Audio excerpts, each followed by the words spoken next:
SIR প্রতিবাদে অনশন কর্মসূচিতে উদয়ন গুহ। দিনহাটায় মহকুমা শাসকের অফিসের বাইরে প্রতিবাদ। উদয়নের সঙ্গে প্রতিবাদে শামিল তৃণমূল কর্মী সমর্থকরা।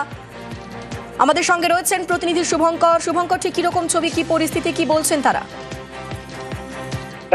দেখো, তোমাকে জানিয়ে রাখি যে কোচবিহার জেলায় 2,38,000 ভোটারের নাম বিচারাধীন রয়েছে এবং বিপুল সংখ্যক মানুষের নাম বাদ গিয়েছে।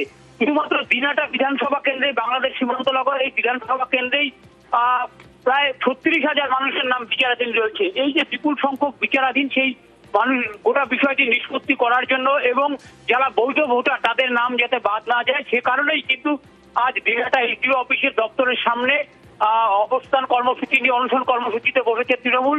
উত্তরবঙ্গ উন্নয়ন মন্ত্রী দিনহাটার বিধায়ক উদয়ন গুহর নেতৃত্বে তৃণমূল কর্মীরা মহকুমা শাসকের দপ্তরের সামনে এই অনশন কর্মসূচিতে বসেছে এবং 24 ঘন্টা অর্থাৎ আজ থেকে শুরু হওয়া এই কর্মসূচি আগামীকাল সকাল 9টা পর্যন্ত চলবে, এমনটাই জানিয়েছে তৃণমূল নেতৃত্ব।